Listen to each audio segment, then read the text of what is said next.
I spend way too much time on TikTok. But could I make something that would stop me from watching TikTok at all? Yes. Yes, I could. The thing is, it doesn't matter where I am or what I'm doing. As soon as I get bored, I just pull out my phone and start scrolling. And 2 hours later, I don't remember a single thing I just watched. This is becoming such a big problem for me, I deleted TikTok off my phone. Then I started using Instagram Reels. So I deleted Instagram. Then YouTube Shorts, deleted YouTube. And now I've started using the website versions of these apps, and I'm still wasting literal days on TikTok every single week. So I did something about it. Okay, so my plan's actually pretty simple. First, we have to just figure out when I'm actually watching TikTok. And for that, we could use like an ultrasonic distance sensor to figure out how far away my finger is, and then see if it's moving in a swiping pattern, but that's cringe as balls. So instead, we're gonna use an app called Shortcuts, which is like Scratch, but for children, if Scratch wasn't already for children. It's like a worse, it's like bad, it's bad. It's just, anyway, we're gonna make a shortcut that sends a message to this web server running on this Wi-Fi enabled Arduino every time I open up TikTok. And that's good and all, but how do I actually stop myself from watching TikTok? Well, I've got a couple of ideas, but let's just build this part first. It's all put together now, and we should see this little red servo move when I open up TikTok. So if we just open up the app, yeah, there we go. And it works.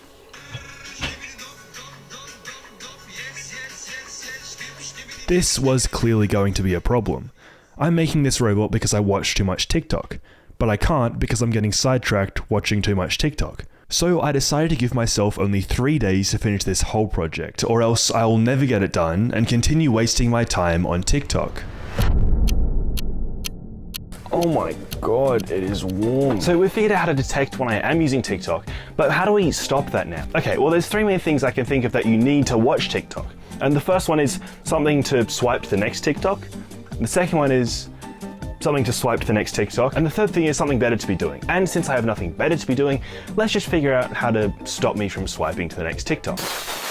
This will stop my fingers.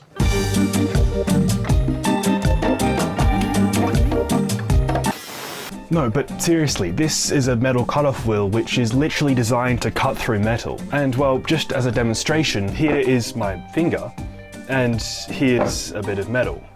My finger, a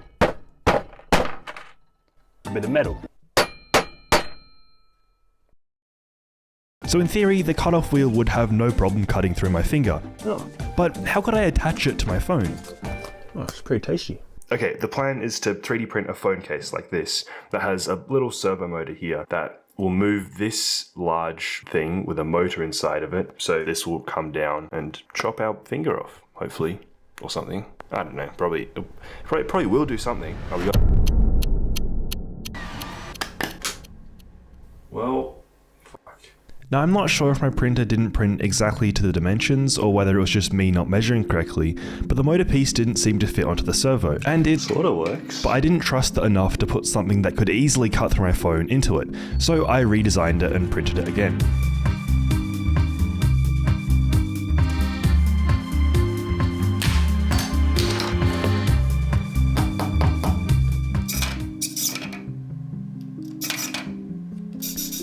But this one didn't work either, so I redesigned it and printed it again.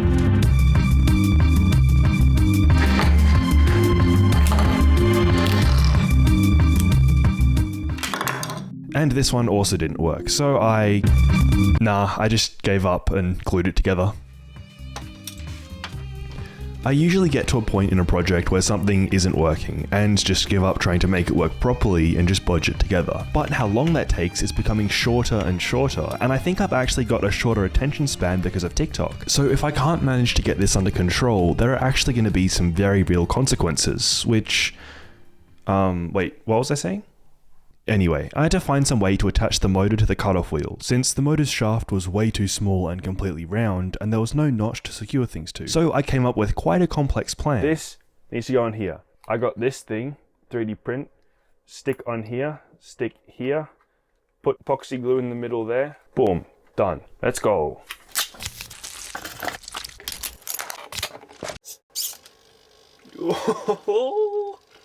It works. I was excited that it was working, but something didn't look right. Something doesn't look right. So I checked the thumbnail and realized that I'd forgotten to use a circular saw instead of the metal cutoff wheel.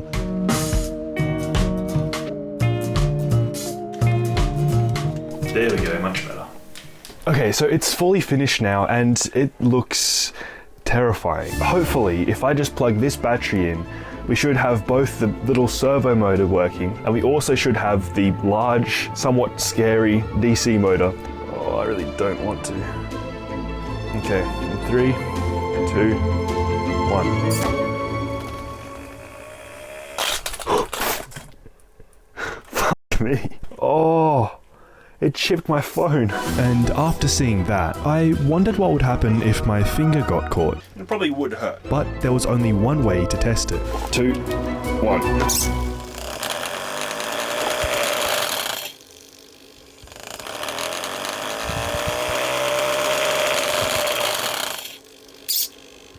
I mean, it did a little bit.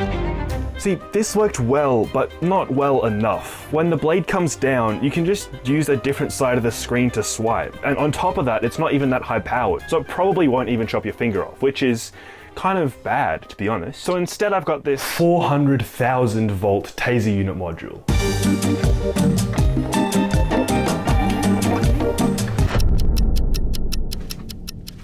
With one day left, I decided to wake up early and see if the module worked. And well, it worked.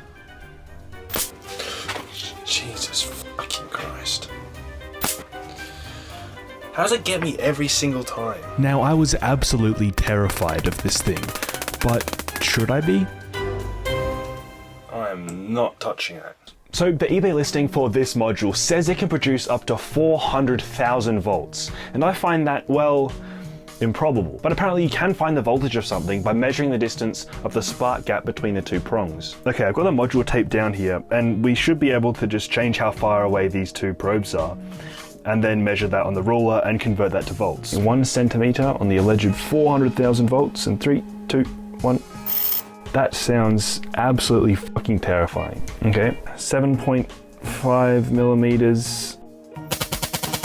Okay, 7.5 works. Okay, I've done like a little bit more testing and it seems to be around 8.5 mils where the spark can consistently jump. So if we look at this graph, 8.5 mils should be around 9,500 volts, which is a lot, don't get me wrong, but it's still nowhere near the 400,000 volts that was advertised on the eBay listing, which is, I don't know if that's good or bad. Also, I have no idea what I'm doing, so this is probably wrong. It's science or something. And so, comforted by the fact the module could only produce 9,000 volts, there was only one thing left for me to do. This looks absolutely fucking terrifying. It looks like I put a bomb onto my phone. Why did I make this thing? Just to put myself through pain. Oh, I don't want to do this. 3, 2, 1. Oh boy, do I love scrolling through TikTok. Let me just... Ah! Oh! What the... Ah!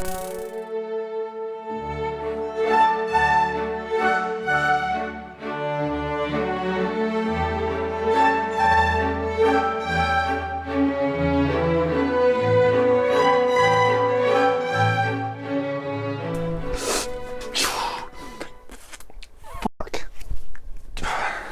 Oh, that's fucked. That's fucked.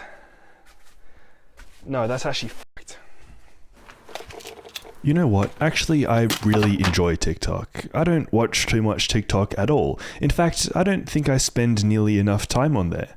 See, I used to think TikTok was bad, but really, it's actually pretty good. You know, now that I'm thinking about it,